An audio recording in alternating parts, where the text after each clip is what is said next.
Bahsettiğimiz konu aslında ülkemizin en büyük sorunu. Bu tespit hem hukuki hem de insani açıdan son derece yerinde.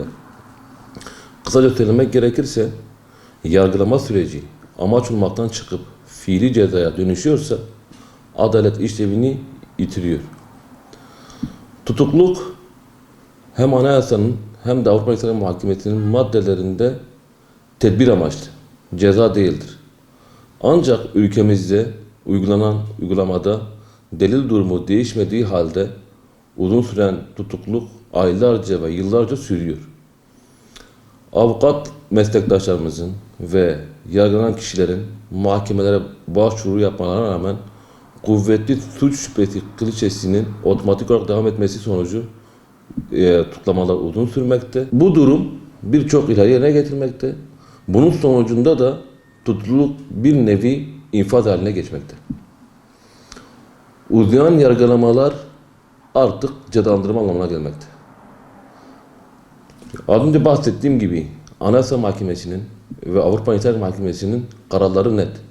Makul sürede yargılama hakkı ihlali adil yargılama hakkının özünü zedeliyor. Yıllarca süren bir dava kişinin sosyal hayatını, kişinin mesleğini, psikolojisini, ailesini geri dönülmez biçimde etkiliyor. Bu noktada mahkumiyet olmazsa bile başlı başına bir yaptırım oluyor ve uygulanıyor. Bir başka sorun da geciken gerekçeli kararlar bir nevi adaleti askıya alıyor. Hüküm verilmiş ama gerekçe aylarca yazılmamış. Gerekçe yazılmış olduğu halde istinaf ve temiz olup kapalı, infaz belirsizliği sürüyor. Bu durum hukuki güvenlik ilkesine açıkça aykırı. Karar var ama bir nevi adalet yok. Geç gelen adalet değildir. Yıllarca yapılan bir slogan da aslında bu. Ama artık hukuki bir gerçek. Anayasa Mahkemesi'nin yerleşik yaklaşımı da bu yönde. Yargılamanın uzaması birey üzerinde caydırıcı ve yıldırıcı etki yaratıyorsa hak ihlali vardır.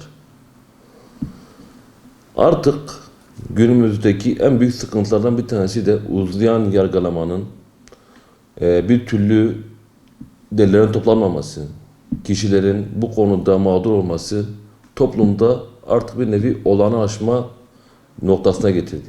Halkın, insanların bu tablo alışması en büyük sıkıntı. Yargılama uzaması birey üzerinde caydırıcı ve yıldırıcı etki yaratıyorsa hak ihlali vardır. Günümüzdeki en büyük sıkıntılardan bir tanesi de yargılamanın uzaması, kişinin uzun süre tutukluğu devam etmesi, bir nevi halkımızda artık bu olayların artık alışma haline getirmekte.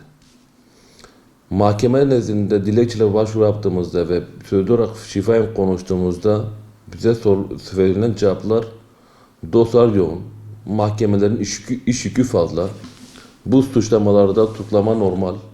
Bu gerekçeler hak ihlalini meşruatlamaz. Devletin bir nevi yapamadığı, eksik bıraktığı durumlar bireyin özgürlüğüne fatura edilemez.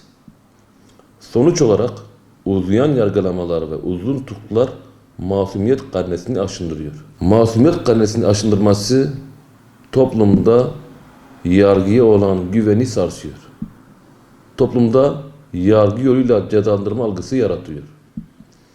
Bir hukuk devletinde yargılama, cezalandırma yöntemi olamaz. Aksi halde mahkeme salonları adaleti dağıtan yerler değil, belirsizliğin infaz edildiği alanlar haline gelir.